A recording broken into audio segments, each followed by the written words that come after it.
Thank you.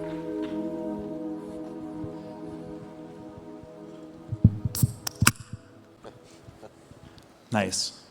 Welcome. Wow. It's really great seeing everyone. So we're going to do this panel about real-world Ethereum. And I think this is a topic that's close to all of our hearts here. And we're at a really interesting time for it. You know, like there's like big things that are happening. We're going to talk about there's sort of accelerating adoption of Ethereum as the world's settlement layer. There's, you know, big like actors from outside of Ethereum coming in and like using it, launching stablecoins, launch all kinds of things. And so we're going to talk about those things and like what it means for us and how we can like, you know, what needs to happen to like bend that towards the best sort of end of the space of outcomes. Let's kick it off with introductions. So we'll go around and say who we are, and we're going to say what sort of real-world Ethereum means to us. Yeah, Tim, do you want to kick us off? Sure. Hi, everyone. My name is Tim Beiko. I work at the Ethereum Foundation. The main thing I do there is run what are called the Awkward Devs calls, where we discuss potential changes to the Ethereum protocol. And so as part of that, I have a good view into like, what can we actually do on Ethereum, how the roadmap is going to evolve, and also sort of the softer cultural norms around like how we want to develop the protocols, things that have been important and how that's shifted over time. Sweet. My name is Liam Horne. I'm one of the co-founders of ETH Global and Optimism and long-time kind of Ethereum developer.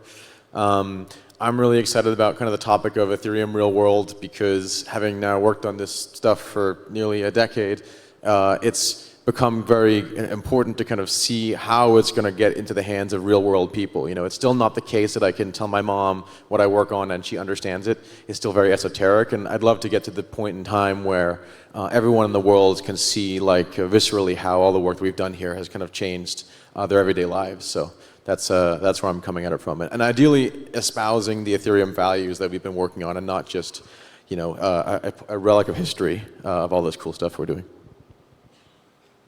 Yeah, so my name's DC Posch, and I'm building Dymo. So, you know, we sort of started with something that is like, looks and feels like a global Venmo and USDC. Now we're working on, you know, something that's a universal crypto checkout. It's like, take any action by paying with whatever crypto you have to like do a deposit, do anything on Ethereum. But I've been interested, I've cared about like blockchain for a really long time, about Ethereum, and really like what motivates me about it, and what I think some of the things we're going to talk about today. Like, there's this shape that happens to cypherpunk technologies, where a lot of times you have sort of this recurring pattern of, you know, people invent something and it's new and exciting and it has some liberatory properties. It lets people do things that they couldn't do before. And then there's this sort of period of conflict where the technology grows sort of fitfully and you butt heads with you know, incumbents and with governments and with regulatory. And a lot of the time, when it turns into something that has, you know, big adoption, something that really wins, the final product ends up looking very different, or significantly different from the original vision, and it embodies some kind of compromise. And you know, I think this idea of like liberatory software is something that's been, you know, motivating for like many of us for a really long time, and so I think we're dive into like you know, how we can basically be like, you know, like pragmatic and optimistic about what's coming and still like bend it towards those goals, if that makes sense. Let me do briefly sort of the shape of what we're about to do. So we're going to talk about, we're going to have the first section where we're going to talk about what's happening right now. I think there's actually more of it than is widely appreciated, because this is sort of stuff from outside the tech. This is from, you know, fintech, Tradfi, BlackRock, all of these kinds of things, big like, you know, forces of adoption that are happening and what's about to happen. Then in the second section, we're going to talk about sort of what can we learn from history and what sort of the space of possible outcomes. And then the last part, we're going to talk about what needs to happen today and what's our calls to action.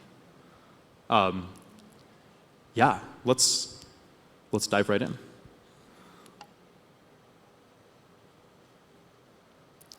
So, yeah, Liam, do you want to kick us off with sort of the first part of you actually, for people who don't know, so like a big part of what even inspired this panel was an article that Liam wrote a year ago about like making sense of Tether on Tron and like mapping out what's happening with stablecoins right now. Yeah, do you want to tell us about that?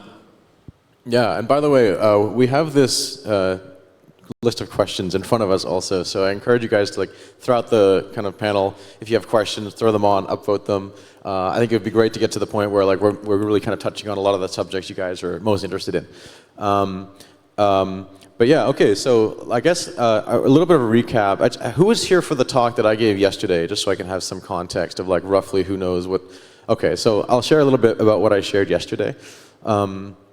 So like DC alluded to, I wrote an article earlier this year called Making Sense of Tether on Tron. The reason why was that I was asking myself, where do people use Ethereum in the real world? Who has a wallet? Who's sending payments around? DC built this app called Dymo, which he mentioned to let folks like us that are at Ethereum conferences like very easily move money around. And we were asking this question: who else around the world is going to do that? And when you look at the data, like the kind of crazy fact is that the vast majority of that kind of activity where it's happening is like using Tether on Tron. Oftentimes even like through a Binance account or like literally through Binance, you're moving Tether and Tron around in places that are not with Westerners basically. And the crazy thing is it's kind of you can almost look at it like a failure of our space that we built all this incredible decentralization technology, decentralized stablecoins, decentralized block space, like censorship resistant, and like the biggest use case is like people moving like a completely centrally controlled sort of opaque shadow banking empires token around on a chain run by like one guy basically, and that's just like ludicrous. And so we're trying to understand how did we get to this point in history, and where are we going to go from here? And when looking that up, there's a lot of history I could talk about, and I'm not going to go into all of it as to how we got here. But when you look into it, you notice that this adoption, how we've gotten to this point where so many folks are using stablecoins, it hasn't been at all sort of related to the booms and the busts of the crypto market. We've gotten to a point now where consistently for 5 straight years, there have been just more and more people, more and more volume, more and more transactions, all just up and to the right, consistently using stablecoins. And this has been really interesting because it's like one of the few trends in our industry that's not completely sort of like speculative and bubble driven. And that was really exciting, and it led me to ask the question like, where is this going to go? And my observation was that there's an enormous sort of industry that's being built around the use cases that stablecoins enable. And one really important element of it is that it's not just that people use stablecoins to say go into a blockchain, hold it self-custodially, or put it into a pool on DeFi. It's actually become like a payment rails where you can sort of load up money into crypto, transit it into a stablecoin, move it from one account to another, and then load it out of crypto. And that doesn't always get reflected in the supply metrics, but it becomes a way for you to like move money across the world. And that is growing extremely fast. I mentioned on the presentation yesterday that this company Bridge, which is effectively wrapping that with an API, it's a tiny, like I think 1.5-year-old company, was acquired by Stripe for $1.1 billion like 3 weeks ago. And the reason why is they've found that trend of how people are using Tether and Tron in all these countries to move money around. They've realized how important that's going to be for the future of money.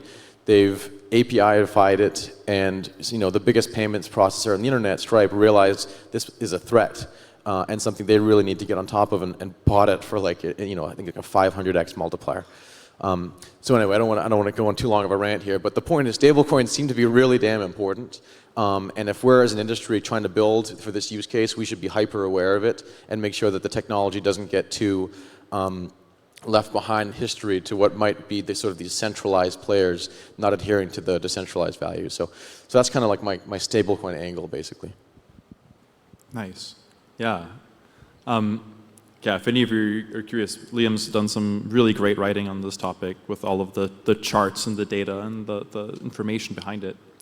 Yeah, Tim, do you want to tell us about like what? Let's see what we have here. Yeah, do you want to tell us about big things that you see happening? So like beyond just stable coins around, like innovation, prediction markets, and things like that. Sure. So I think another way to think about like the real world value of Ethereum is, are there things that we can do on Ethereum that are just not possible anywhere else in the world? It's almost like a depth versus breadth thing. So on one hand, Ethereum's like this amazing distribution platform. It allows you to get financial assets and financial products and a bunch of other things like identity to a wide range of users that like Tradfi can't get. But there's also a sense in which Ethereum's able to like enable new things that just did not exist. So two examples I really like here are prediction market, quadratic voting. Both of these things were effectively theorized a decade or so ago and never quite had like a place to be instantiated in the world before Ethereum. And the fact that we're able to ship quadratic funding first on Gitcoin and prediction markets first on like Veil or Augur means that like the world now has these things I did not have before, right? And I think prediction markets is probably the clearest example where the first iterations on Ethereum were like not super popular. They were quite niche products, never quite reached product market fit. But then prediction markets in the last year or so have become like this huge cultural thing. And so Ethereum was really like an enabler there. Does anyone here remember Augur? Or Veil? Woo!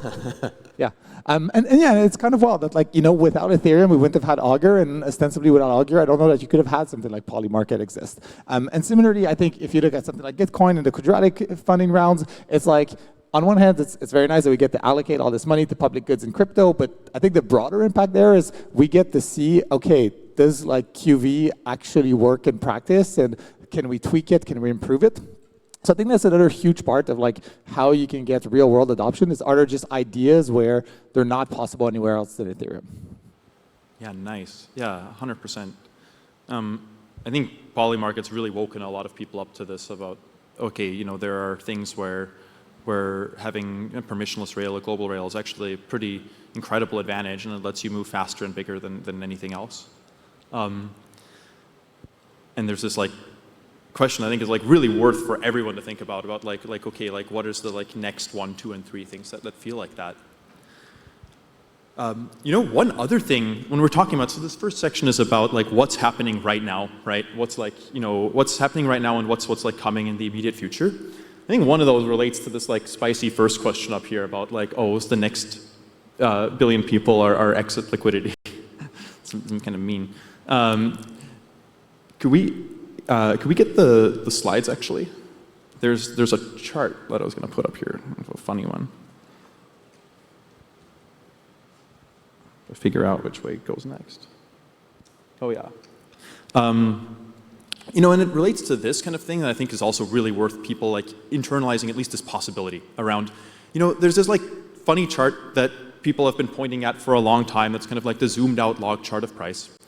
And a lot of it so far, there's this second chart here that's much less flattering that I'm about to show. And this is, about like this is about, roughly usage, right? This is people searching for how to install relevant apps, MetaMask, Binance, Coinbase. And you can see for like, there's been these past waves of adoption that have each been centered around like a new speculative asset class. There was an altcoin wave around 2011 that was sort of inspired by Bitcoin, a lot of clones of Bitcoin. There was one that was sort of the ICO wave around 2017 that was inspired by Ethereum. And then there was the latest one that had DeFi and then NFTs. And I think the thing I would leave you guys with, I think that there's an excellent chance that the next big wave of crypto adoption will feel very different from those. So if it does turn out that the next big wave of crypto adoption is centered around stablecoins and like a lot of these more sort of real world organizations are about to talk about, like adopting the chain as a settlement layer. That doesn't necessarily have this kind of like spiky shape, and it's something that could look and feel a lot more like a regular technology adoption S-curve. So instead of having something that goes up and back down in terms of actual usage, you have something that has early adopters and late adopters and works that way. Which on the one hand is super exciting. Like that's like what we've been looking for, and on the other hand, I think it comes with interesting new risks. Yeah, I have one also like kind of take on this, which is one way of looking at like the booms and the busts on this that prior graph is that we've sort of gotten like progressively less sophisticated in our ability to create assets for people to speculate on. Like in the beginning, this was like future of finance, like sort of utility tokens accruing value in really like interesting economic ways. There was white papers with economic analysis, and you could come up with a theory of how the thing might be valued. And then in the second wave, we had sort of like these art, like digital art NFTs, and it's like art's subjective, it has some value, there's an art market, it kind of makes sense. And now we're kind of in a phase where it's like these are memes, it doesn't have value, that's the whole point. It's just like we like them and they go up. And I don't know how much progressively more degen we can get. And so in terms of like, is like the billion-dollar exit liquidity, my take on that is that we've sort of like exhausted the ability to create these sort of speculative assets, and we kind of need to like actually build real shit now, and that people can actually use in their everyday lives. And so it's actually more of like a turning point for the industry where if we don't do that, people are going to lose interest because there's not going to be that much more to speculate on. So, I know there's some people that are like super pro meme coin. It's like a really new way to think about value in society. But personally, I'm more like pro substance and real value, helping people in their lives. And I think that as an industry, we need to kind of focus on that.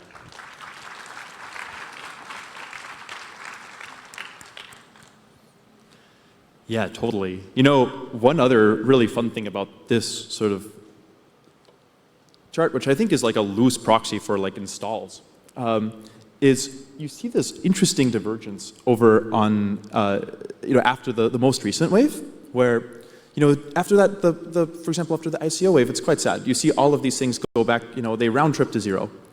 And after the most recent one, there's, the Binance app has a much higher sort of like new baseline than the other two. And this I think relates exactly to the thing that Liam was talking about earlier with Binance, Tether, and Tron. It's of the three, it's the only one that's of these, at least of these three, it's the only one that is widely used for stablecoin transactions. And we saw this. We did trips to places that have poor banking systems, poor currencies. To Turkey, to Argentina, talk to a lot of people, and there's a surprising amount of people there that are basically using the Binance app as their bank, which I think is like both. It's another case of this. It's promising, and it's also a challenge for Ethereum because there's work to do to upgrade. Can I ask all those question, actually? Was anyone here at DevConnect? I think in Istanbul, somewhat recently. Yeah. Did anyone see the Tether stores? One guy, like there in Istanbul, there were literally shops you could go to in like the Grand Bazaar, and it was a big Tether logo, and you could walk in and give them cash, and they would send you Tether on like on Tron, and you could go and you could give them Tether on Tron, or you could actually they also supported Ethereum, which was nice, but most people we polled them, we walked into these stores, polled them, and asked them like, why are you here, and like there was all kinds of use cases. You wrote a blog post about that actually. Do you want to like share like some of those learnings? Yeah. Yeah, so my co-founder Nolan wrote a post called "Cash to Chain Istanbul" that is about some of this. It's very fascinating. and maybe this touches a little bit on the second question that was up on the questions board earlier, which, by the way, I think we can go back to the questions leaderboard. Where the second one was about, like, when can we buy coffee, right? I think both in terms of what we're seeing right now, like sort of like the early pirate prototype of this with Binance, Tether, and Tron in these countries with where the need for it is bigger, and then also the big wave of it that's currently brewing, where like PayPal is launching their own stablecoin, and Revolut, and like Robinhood just announced on all of those kinds of things. Both of those things, I think, are going to be focused on use cases like dollar global settlement for things that are sort of higher value use cases than things like buying coffee. If you're standing in front of a physical location, you can just use the local cash. It's more things like like global USD savings, like international checkout, things like Polymarket that have an international component to them. It's things like that where you kind of need like these like new greased rails, more so I think than like personal P2P payments. Curious what your guys' take is on that.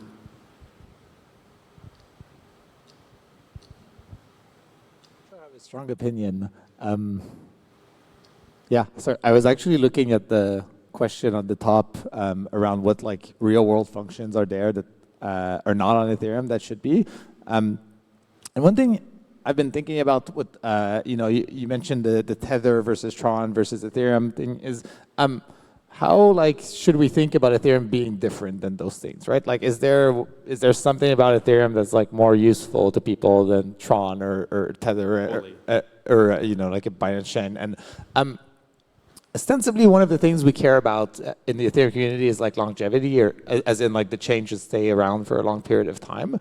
And so one thing I think that like would be nice to see the space move towards in terms of like non-speculative use cases is, are there things with like longer time horizons that we can start putting on Ethereum to sort of build sort of a collective culture that like, okay, there's stuff on this that's really valuable that we cannot break, and sort of forces us to build for like a more sustainable like future. One trivial example is, I don't know if people know the website like longbets.com. It's like people can bet on something that'll resolve in like 10, 20 years, and it's usually quite small amounts, like hundreds, maybe low thousands of dollars.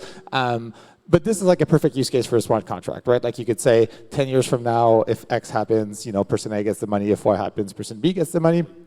And I think this is like one thing I would encourage people to think about when you're thinking of what parts of like an economy or like of a company or something you want to put on chain is, are there things we can put that need to have like a really high level of durability far into the future? And there's kind of a self-fulfilling prophecy aspect there. And then if people can like trust that Ethereum is around 10 years in the future, 20 years, 100 years, I think it starts to answer a lot of these questions around just like, okay, why would you use like Ethereum over these other things? It's, this thing will still be there. And there's a sense which so far this has been the case. We talk about whatever chains today, and there's a bunch of chains we talked about 5 years ago that just don't exist anymore, or effectively like totally irrelevant. So yeah, like I don't have a great example beyond long bets now, but this is really the big question for me is like, yeah, something that has like a 10+ year time horizon, can we put that on chain and use that obviously to fulfill that use case, but also to like signal that there's this like deep reliability and this commitment to actually having things stick around long term. Yeah,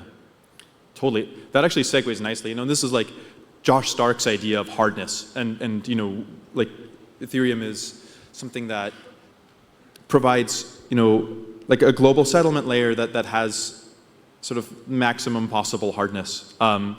If we're talking about things that are happening today, just to like close out this first section, we have stablecoin adoption.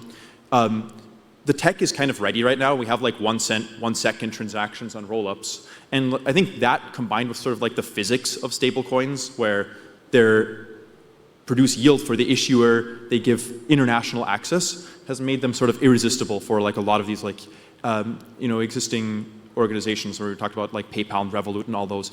But it's also exactly what you were just saying, where it's like hardness.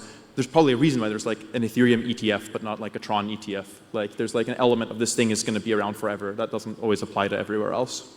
Yeah, but I can go for it. One thing on that, which is that to some extent, like Ethereum's value being hardness, like in other words, is like Ethereum is reliable. Like you know it's going to be around for a long time, and you know that you're not going to get your money taken away. It's kind of like because the collective kind of like process of how blocks are generated is so robust that it's just like it's hard, it's reliable. You know you're not going to lose your money. I think that's one of the things that, in terms of like risks of how we could end up in kind of a more centralized world, we can kind of think about is if we end up in a world where, let's say, PayPal creates a stablecoin that everyone uses to the PayPal app. If that's a thing that can be kind of like rugged and like taken away from you, that would be like not good for an end user. And totally. so there's a lot of questions around how exactly will the world look like when more and more companies kind of issue stablecoins and more people are holding stablecoins as a form of money. I think actually, Tim, you gave a good example earlier today when you were saying that like your bank in Canada you told you to deposit money in, but then it said if you want to withdraw it out, you can only do 5,000 per day, and so it's kind of like similar to like an optimistic roll-up that doesn't disclose the fact that you can't withdraw all your money, you got to wait like several days, and I think that's an example of a thing where we as an industry can set what are the things that we must know to be true in our money. And we can make sure that those principles or those values are adhered to by the new people coming into this space. So a PayPal USD, instead of it being issued on some random chain that you don't have any trust guarantees around, at any moment it could go away, it's issued on Ethereum, it's auditable, it's traceable, there's kind of certain social principles around how you keep it. I think that this element of how does Ethereum keep its values to be maintained as the technology gets adopted is a very important sort of topic. Totally. And I think on that point, when we think about like within the Ethereum community, we've done a decent job of trying to segment like what are the things we want to see. Like with rollups, most notably, we say, okay, like stage 0, stage 1, stage 2, and using this like terminology, we can create like a Schelling point, saying like we're going to direct the rollups energy to build these types of thing. And I think we sort of miss something like that in terms of like real world applications. Because even before this panel, I was trying to think like, what does it mean to like use Ethereum? Like there's a very narrow sense in which it's like, okay, you just hold the asset. And then when you're like standing a stablecoin on Ethereum, like, okay, it uses the gas on Ethereum. And then there's some question here is about like non-financial use cases. So if you just have something that, you've registered an identity once on Ethereum for like 100 years, and you sort of never touched the chain again, are you like using Ethereum? And so I think this is something that I'd love to see sort of the community come up with, but it's almost like a taxonomy of like, what are the ways people use Ethereum? And then of those ways, what are like the different trust assumptions and the different like affordances that people should think about? And I think once we have those labels, and again, like rollups is probably the best example, but yeah, it sort of helps people then frame their work. And my sense is when you think of like the value stuff around like, okay, the people in the future won't have like the same values as the people of today, and that'll be somehow bad. It feels like it's rarely malicious. Like most people I speak to like come and they want to try to build the right thing for Ethereum based on their understanding of it. And they obviously like may have different values and there's like conflict around that. But if we can have like these Schelling points where like someone is saying like, oh, I want to build like an identity app on Ethereum, and we can just be like, hey, here's like, a stage 2 for like an identity app. Right. It should do X, Y, and Z. The issuer should have like these rights, but like these guardrails. Then you can like guide people who come in with good intentions to sort of respect the values or stick to the values in a way that doesn't feel super adversarial, which is like, oh, you believe something different than us and we're going to try to like shift your product roadmap. So yeah. It would be amazing to see like more of that on like the social and use cases side. Yeah. So we talked a bit about like, like what's happening now. Let's do this section on like what we can learn from history. What we can learn from history and like what are the, to your point just now about like we should have high standards. Like what are the like, like given that this big thing is happening and all of these big organizations are sort of piling into Ethereum as a settlement layer, like what are the better and worse outcomes within that space, and how can we and then in the last section we can talk about like our calls to action, like how we can bend things towards the better end of that. Yeah, let's start with the risks, I guess. Yeah, I mean, one example, earlier today I spoke to someone that was interested in basically trying to stablecoinify Japan. It was actually a really interesting project. And the default approach they were thinking about doing it with was by kind of launching a brand new L1, a brand new kind of system, completely sovereign, independent from Ethereum, and just using Ethereum purely for its software layer, because it's it's a very useful way of kind of getting a blockchain up and running. And the idea was using a small number of validators to set it up. And I was really strongly advocating for like, no, dude, like this is why we built L2s. You can make it as a roll-up, because if you do that, you get to benefit from the Ethereum consensus, the incredibly neutral block space, while still being able to go to Japan and stablecoinify the country. And it seemed to me that in response to that, his reaction was a lot more, actually that kind of makes sense. It's a technologically that's a good solution. We might as well do that. It saves us a lot of the headache of having to set up our own validator set, but we can still do decentralized sequencing. And like the point of this was that through making Ethereum easy to interact with and interoperate with, we can get more of these sort of use cases that people want to use blockchains and stablecoins for brought into the Ethereum fold. And in terms of like how that relates to the risks, if Ethereum is not at all thinking about how do we integrate with these use cases, we're going to end up with a big kind of Frankenstein machine that doesn't actually work for people that want to leverage stablecoins and so on. But if we're really receptive to the use cases and we build it, through things like scalability, interoperability, we'll make it a very attractive kind of central point for people to integrate with. So yeah, I would just, with regards to risks, the biggest risk I think is that we're just like not focusing on the use cases. I often meet folks in this space that are like, the types of things in their heads of what people are going to use Ethereum for are just like so far gone from the reality. When the reality is staring us in the face, you can look at the gas metrics every day and you can see what people use this thing for, and we have to like not forget that. For example, it's been a great thing that the Ethereum Foundation is really into DeFi recently, because 95% plus of the gas fee revenue is from DeFi. Yeah, I think one risk that's really worth drilling on is a lot of this new wave of like financial adoption of Ethereum is centered around real-world asset-backed stablecoins. So, like how many people have heard of DAI? Most. Perfect. How many people have heard of RAI? Right. Perfect. And we love these things, and they have a few percent of the market cap of like USDC and USDT, and I think there's a really interesting like sort of space of possible outcomes there, some of which are really nice and some of which are really quite bad around, we're going to have like more and more of the world's activity happening on these tokens. Currently, the way they're built is kind of, right in the middle. Like they're permissionless by default, which is fantastic. It's what lets people build things like Polymarket on top of USDC, but they have a centrally operated blacklist, and there's tail risks that come with that. So yeah, I think it'd be interesting to talk about like what are the assets that are at the center of this, and what are like the better and worse outcomes there? Yeah, I think kind of what we were talking about earlier, like this sort of labeling around different stages. There's a sense in which USDC being effectively controlled by a single issuer is bad because they can blacklist your coins, but it's net better than a bank because it's like transparent on chain, you can use it and whatnot. And it's probably somewhat worse than DAI because there's like more of a control there. And so I think this is something as well that like within the Ethereum community we need to, agree on is, are we fine with like facilitating a lot of things that are like net improvements for the status quo in the world, even though they're not fully permissionless or not fully transparent to the same extent that something like that's purely built on chain is.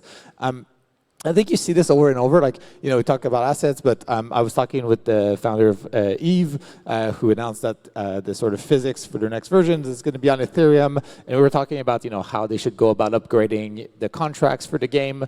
And one thing he said is like, paraphrasing is, it's actually not the most important thing how you upgrade, because most video games are just a complete black box, and going from like the code for the game is a complete black box to there's something public is already like most of the value. And then, you know, whether you have a multi-sig, a delay or whatever, it's kind of like an incremental gain from there. So my sense is like there's a lot of real world use cases that almost look like bad if you take like a blockchain first perspective, because they have all these trusted failure points. But they are like a significant improvement to the status quo, because just the rest of the world doesn't operate this way. And so yeah, I think we should welcome those, and it's like a very valuable way to leverage Ethereum's impact in the world. And to the extent that we can, then like giving them a terminology of like, okay, this is like a stage 0 game on Ethereum, or this is like a stage 0 asset. That's extremely valuable, because if they then want to go further down the rabbit hole, they have like a clear roadmap to do so that's been informed by sort of the Ethereum values rather than their perception of what that is. Yeah, I would strongly agree with that. And with regards to stablecoins in particular, there's this really good website. I think is it bluechip.org? Yeah, how many people here have been to bluechip.org?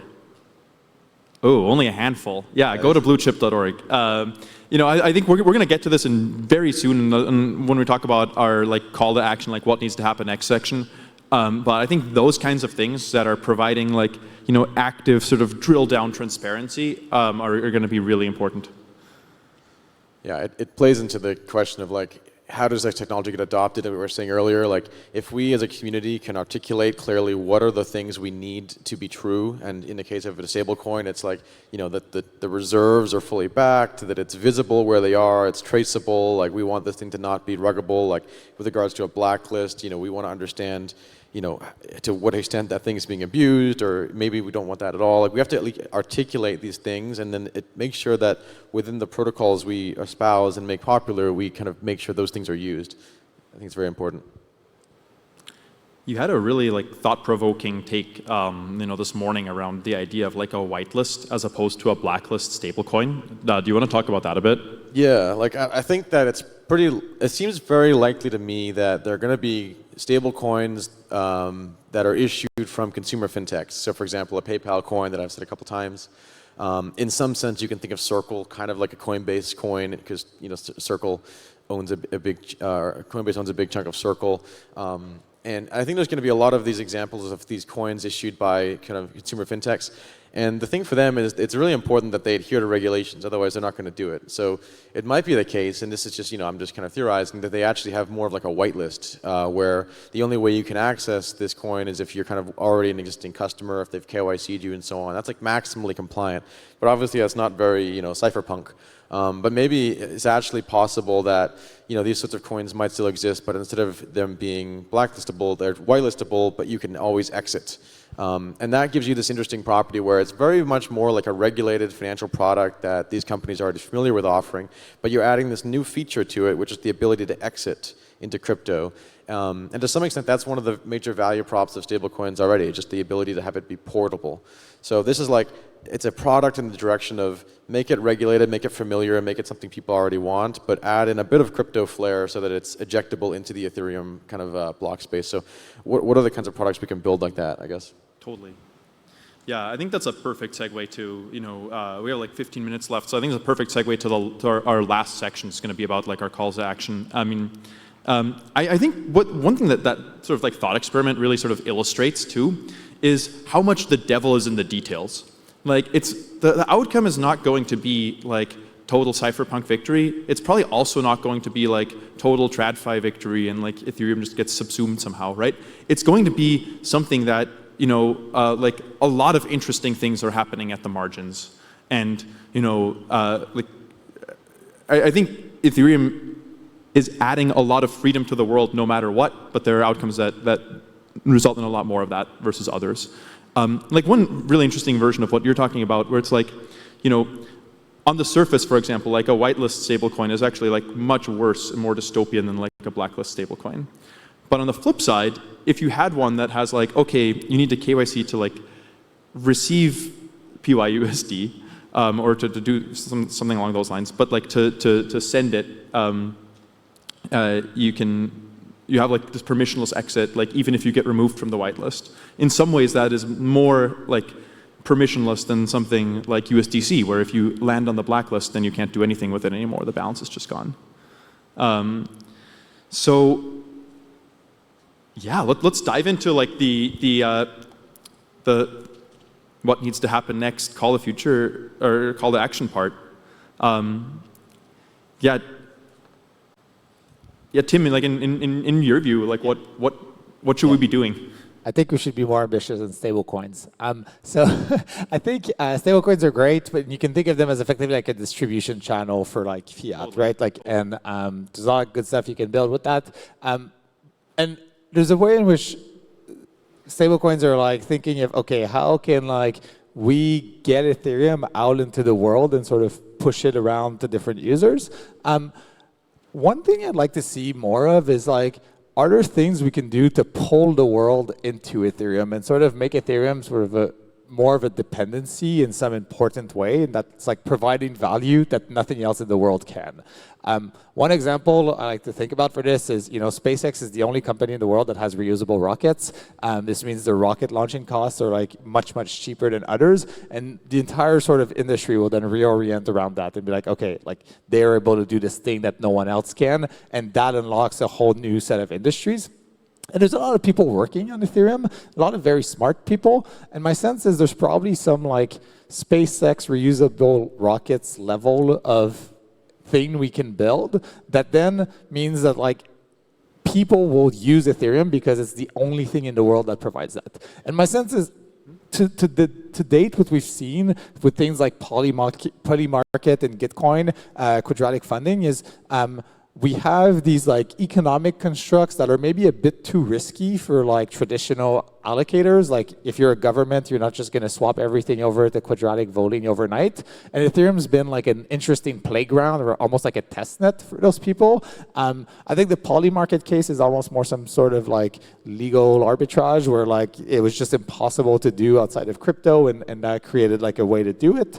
But those feel kind of like weak moats in a way where, you can fix this and you can, make prediction markets legal and just have them on like whatever Robinhood. I think the quadratic funding example is a bit stronger because it's actually like you have to want to do this and you have to test it. But this is really the thing I would try to think about in terms of like real world applications, not as much can we just like export a bunch of things into the world using Ethereum as distribution, but can we build something on Ethereum that's so valuable that makes people sort of come to use the chain and actually provide significant value in a differentiated way to the rest of the world?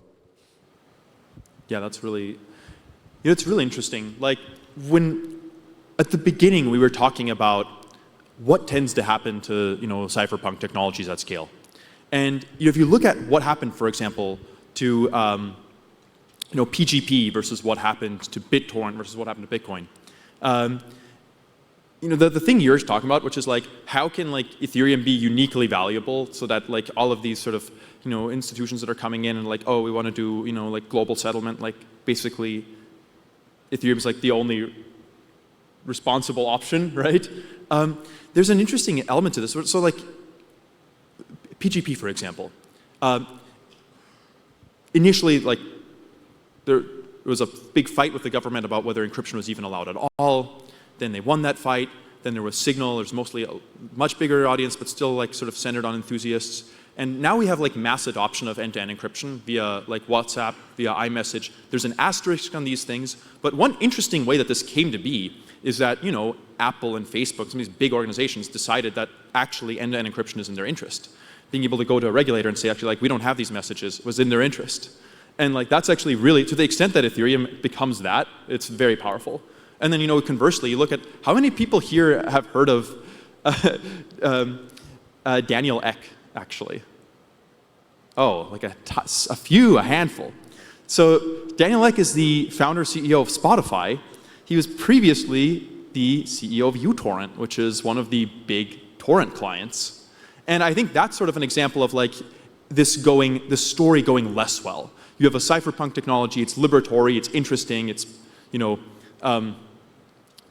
something that is in the user's control, but it ended up not finding a way to be valuable to like any of the like bigger organizations in that space. And so they ended up just sort of like routing around it entirely and building this thing that's a walled garden.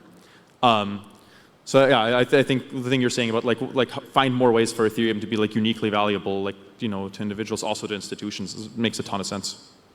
Yeah, and I want to like amplify a little bit what you're talking about. The BitTorrent example is I think it's like really illustrative of how this technology adapts. If you look in the early 2000s when torrenting first became popular, like we figured out as a society how to like share files with each other, getting around sort of like any sort of barriers to do that, and we figured out how to launch a DApp. One of the first DApps was BitTorrent, basically. And that meant that all of a sudden now, like, me as like a kid, I could download this thing and I could start, basically downloading movies illegally. And I was one of many, many people that did that. And it kind of totally shook up the way that the music industry worked, which is how we ended up with Napster. Because someone realized, holy crap, the whole world is now downloading all these movies on BitTorrent. Let's like just blitzscale this new thing that's happening in society. But they did it in a way which was very sort of not very friendly to the existing kind of media landscape, which is why Napster kind of eventually got shut down. But it didn't change the fact that BitTorrent existed. Like since BitTorrent existed, you can't go back in time. Now it exists. You can always get the movies on Pirate Bay or whatever. And that's what I think ultimately was the thing that put societal pressure to enable things like Spotify and Netflix and streaming models. I think this is like a really similar mental model for what's going on in crypto. Like the fact of the matter is now you can move money around the world using an internet connection. That Pandora's box has been opened. We've seen like the Tethers, the Binance, the Trons go and blitzscale it out to everywhere in the world. We're like without thinking about the regulation or the consequences. Like CZ literally went to jail because of this. But then on the other hand, the cat's out of the bag. We're not going to go back. Like it doesn't matter what Gary Gensler or anyone else says. Like we're not going to go back. And so we need now as a society to adapt. And so I think in terms of the call to action, is that we need more companies like a Coinbase that's willing to say, hey, look, this is going to happen no matter what. You can't stop it. Let's actually come up with frameworks for regulating it and embracing it in society and doing it properly, because you can't go back in time. But we need less of the Binances, but maybe at least more people that are heavily scrutinizing them to the point of like the L2 beats and the blue chips, stuff like that. Yeah, totally. Yeah, on that last note, I think we have two very specific, prompts for the audience if anyone wants to work on something like this. L2 beat is amazing. We love L2 beat. Blue chip is great. I think there are a few more instances of this that are just missing currently. Like we currently don't have anything that is like L2 beat but for non-custodial wallets. And we don't have anything that's like L2 beat for custodial apps, right? I think the kinds of things you're grading them on are different. Like for non-custodial, there's this big aspect of like fake self-custody. There are companies out there that are like, I won't like name or roast any of them, but there's several you probably know that are like, oh, we're non-custodial. Also, you can recover your account with SMS auth. And there's so physics of that doesn't quite work. So I think having some like nice transparency there would be very like sort of a useful guardrail. And then conversely, on the like custodial side, the big question is like, to what extent is there like permissionless exit in practice? And it really varies. So there's like PayPal, PYUSD, we'll see how that shapes up, but hopefully you can just like send your PYUSD to any address. If that happens, then you can do anything else in the extended Ethereum cinematic universe from there.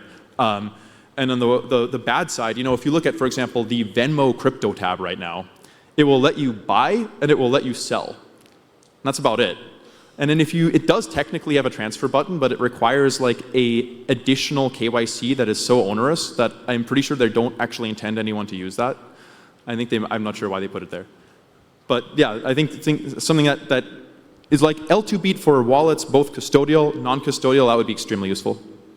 Yeah, I'm gonna +1 that. There's a lot of stuff you could dive into with regard to how these wallets secure their assets, and even like 1Password and like iCloud. These are crypto asset custodians effectively, and like you got to ask yourself, how secure is it really? And I think as we're entering into a world where embedded wallets is becoming a concept, which means you are sort of in this weird gray area where like you kind of custody your assets, but like not really. Like we really got to make sure like we don't screw that up. And so an L2 beat for self-custodial or quote unquote self-custodial wallets would be like very, very valuable. And if anyone wants to build that, please like reach out. Like that would be extremely valuable business and product. Yeah. Do you have? I feel like I already said mine, but like something that's so valuable, the world like has to use it. Like the equivalent, I don't know, maybe it's like a bank in space or something like that that runs on Ethereum. Like having things that just do not exist anywhere else. Yeah. Yeah, totally. And long-term things as well. You should answer the questions. Yeah. Yeah. We do quick questions. Totally. Yeah, we You have. can buy coffee with crypto already. The fees are 1 cent. Your coffee is like $4. Easy one.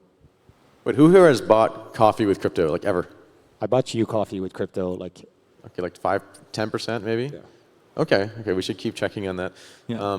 I think, okay, next one as well. Tradfi is only a playground for a few million people. Most people, like the amount of people who've like bought and sold options in Tradfi is also like millions.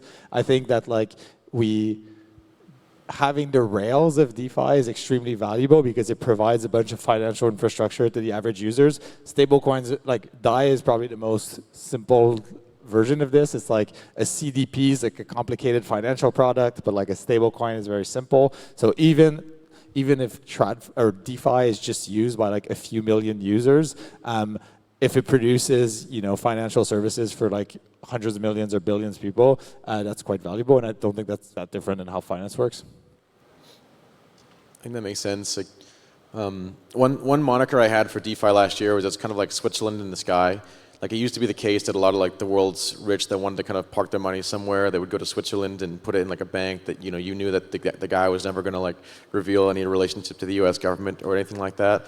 I think DeFi is kind of that, but on a global scale and via the internet, where it's maybe not going to be like the thing that every single person everywhere uses all the time, but it's going to be like this really high quality place you could always exit into if you needed to, for anyone anywhere in the world. And I think that's a fantastic thing, is that again, it creates this place that's better than any other alternative, and it is better than any other alternative for most people in the world, that I think is going to lift everyone else up in terms of quality of their financial access. I can do the GameFi one. Either have a good game already and don't think about crypto while you're building it. Then at some point, add some crypto. I think Eve did as well. Or do something from scratch that's crypto native. Like I think Dark Forest is probably the best example we've seen. The worst is the like in between, like you're trying to do a game and you're trying to do crypto and they don't quite work well. One other take on GameFi that I heard from the founder of ThirdWeb, I thought that was pretty apt, is that we kind of took blockchain gaming and like just mega juiced it with like extra money incentives. And his take was kind of like, games, you shouldn't need to like just juice up the amount of money you can earn from playing a game. Like the whole point of a game is it's supposed to be addictive in the first place. And it could be the case that we just got so hyped up about games on blockchains that we just like threw all this money and tokens at it. But maybe we kind of lost track of just making like interesting games in the first place. And I don't know, I think personally like we've kind of overly linked the concept of blockchains with the concept of gaming. And it maybe confused us a bunch. I don't know what ETH in the next 5 years means. I'm not going to predict the price. Non-crypto native people managing self-custody. I think this is back to what Liam was saying. Like we should have different standards that we apply to different types of wallets. And ideally, each of them are like relatively sound so that as a non-crypto person, I can be like, okay, anything that's like a stage 2 wallet is secure and I don't have to like think about, the mechanics of how they do recovery or whether they do recovery or stuff like that. Yeah. I mean, I have a bit of a like riff on that, maybe like not the thing that most people would want to hear, but I think that empirically and realistically, a lot of the people that are going to gain access to Ethereum are going to be on custodial apps. And like traveling to places like Argentina and Turkey really reinforced that. This is even people who like have direct experience getting rugged by their own banks, and they're still like, yeah, we love Binance, we love Lemon, right? And this is, I mean, to tell you like the personal side of this. This is what drove like us at Dymo shifting our focus from like Dymo the app to Dymo Pay, which is like, okay, Ethereum has these magical properties. How do you let people do anything on Ethereum in like one transfer, even a transfer from a custodial app? Like someone wants to place a Polymarket bet. Like how do you do that directly from Binance? Like send money to an address. And so, yeah, I think at the same time, like it's like a critical like backstop. Like the fact that you can like exit to self-custody is like the boundary condition that like ensures freedom for everyone else. And so I think like fighting for like good regulatory around like self-custody and things like that is still like extremely important. What do you think? I think we're getting kicked off. I see. What was that? I think they're kicking us off. I see. Or they're about to kick us out. Well, thanks so much for joining us. This was fantastic. Thanks, everyone. Thanks, everyone. Yeah, thank you. Thank both of you.